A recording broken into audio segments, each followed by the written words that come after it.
hello सोनाफोर welcome back to Mira Brahma YouTube channel दिनै ब्रेकफास्टआवहाय पास्ता जानो नागिरलायबाय आरोना ओमफ्राय ओरै बेराफारसे बुटबो एसे सोमनानै दोनदों आङो ओमफ्रायहाय सामब्राम बानलुखौबो हानानै लाखाबाय आरो दानिया सासे ओंखामसो जायै जालायबाय आरोना स' ओंखामखौ एसे जानना लाबाय आङो सारायबो जानखाबाय अलरेडि थावबो होनानै लाखाबाय आङो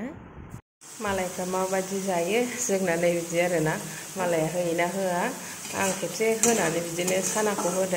होनानै एवनानै जाहोदावबाय फिसालाफ्रा गोथाव मोनबाय आरोना पास्ता एवबाथाय सानाखौ होहोयो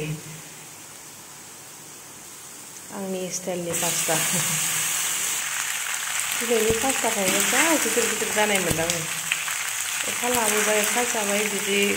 माबानाय नुवाखै गिदिर जानाय नुवाखै दिनैनो बिराद गिदिर गिदिर नुथारदों आरो फाइनालि मोनबाय आरो आंना पास्ताया ना बिदि जाबाय आरो दा लास्टआव आङो देखायबाय थायासै सनाफोर फार्स्टनिफ्राय एवनायखौहाय रेडि जालायबाय नै जानायनि ओरै बेराफारसे फिसालानि टिफिनाव सोना लाखाबाय आरो ओरैहाय सासे ओंखाम जायोनो ओमफ्राय मैयानि बेदर दंखायो एसे बेजोंनो जाहोनोसै आरोना ओंखाम जाबाथ' मोजां बाथ्रासोबाव एखमबा जायो एखमबा जाया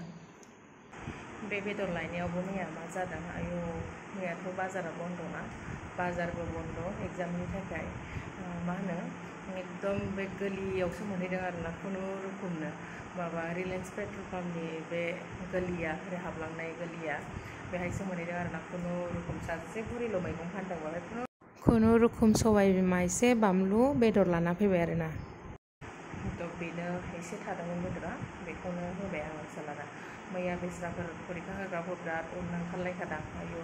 खाफाला मोजां मैयाहाय सान्दुं दुङाखै अखाबो हायाखै दोमैलुलु मोजां जाबाय थादोंना बेस्राफोर एखे जोंनि बे गेट खाथियावहाय हाला हाला हाला हाला हाला बेस्राफोर फरिखा होग्राफ्राथ' होबाय मोनगोन ना मोना भगबान जाने खिन्थु दोनबोग्राफ्रा बिराद खस्थ' आरोना बेस्राफोर जेनाखौ बेस्ट उइसेस थाबाय मोनथोंसै सिबायफोर सोरनि खाफालाव दं बेबा जानोसै जोङो सनाफोर जाना लाग्रोनोसै फिसालाखौ स्कुल बासाव थिखो हरखांनानै आंहाबो टट' लानानैहाय स्कुल फारसे रावना होबाय आरोना आंहाबो स्कुलावहाय डिउस होनांगौ दङमोन नालाय स' बेखौनो हैनो थांसै आरो प्रिन्सिपालजोंबो माखासे खोथा डिसकास खालामनांगौ दङ ओंखायनो ओंखारबाय आरो आङो नैबेहा जाहैबाय BTCनि सेक्रेटारि गेट फाइनालि स्कुलावहाय सौफैबाय सनाफोर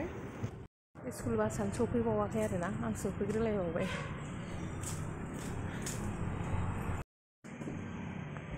स्कुल डिउसखौथ' होखांबाय दानिया प्रिन्सिपाल मेमखौ एसे लोगो हमलांसै आरोना आंबो एसे थाब फैद्रायबाय नालाय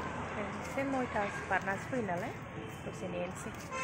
नेयैनो दासो लोगो मोनखांबाय आरोना माखासे रायज्लायनांगौ बाथ्राफोर दंमोन नालाय स' रायज्लायखांबाय दानिया न' फारसे थांफिनसै फैफिनबाय सनाफोर गांजेमा बाजाराव एसे हाबलांसै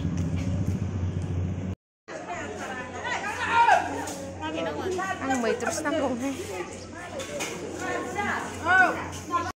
हो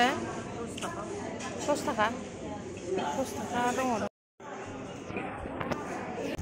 मैद्रु एसे ना आधा फवा लाना ओंखारबोबाय आरोना बाजार स्कुलनिफ्राय फैनानै बाजाराव एसे हाबबाय दा थांफिनसै न'आवहाय सफैफिनलायबाय लोगोफोर स्कुलावहाय थांनानैहाय बाजाराव गांजेमा बाजाराव दसे हाबबोबाय आरोना मैद्रु एसे थान्दा जानो लुबैनानै मैद्रु लाना फैफाबाय आङो मैद्रुफुल थाइसे ओमफ्राय खुदुना मैद्रु ना आधा फवा लाना फैबाय आं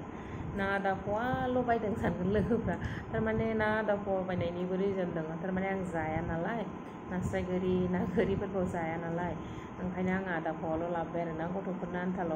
सिफ्लेनायखौ बिराद गोथाव मोनो आं आगोलनि ब्लगावबो खोन्थाखादोंना फिसाला सासेया बिराद गोथाव मोनो आरो बे सावनानै सिफ्लेनाय होनबाथाय ओरैनोथ' नाखौ बिसोरो जायाबो जाथारबाबो बै ना गिदिरफोरनि उदैफोरखौबा एसे जागोन आरो अख्लाब अख्लिबनो बांद्राय सेरखम जाया आरोना बे सावनायखौबा बिराद मोजां जायो आरोना सावनानै सिफ्लेनायखौ ओंखायनो आधा फवा लाबोबाय आङो गथ'फ्रा जेखौ जानो लुबैयो बेखौ जाहोनो लुबैयोना बिसोरथ' ओरैनो जानाया बिराद थाइसिब जाथारो 5 hours later बिबोनांजों फन रायज्लायबायैनो टिउसन गनाय टाइमसो जालायलांबाय फिसालाखौ लायनांगौआसो टाइमा बारा जालायलांबाय टिउसनखौ गजानो गिनाया 5 मिनिटनि फैनांलायबावबायसो आरो आंना ओमफ्राय टिउसन गखांनानैहाय खाथियावनो फेशन वर्ल्ड होननाय मोनसे मल गोदान खुलिदों आरोना ओमफ्राय बाहायनो जोङो बिमा फिसा दसे बेरायहैबाय आरोना मा दं मा गैया नायनो होननानै बिमा फिसा दसे बेरायफैबाय आरोना नोंथांमोनहाबो आंजों लोगोसे नायलांबाय थादो सनाफोर होमबा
शपिं मलावहाय मानेस्वर आदाखौबो लोगो मोनदोंमोन आरोना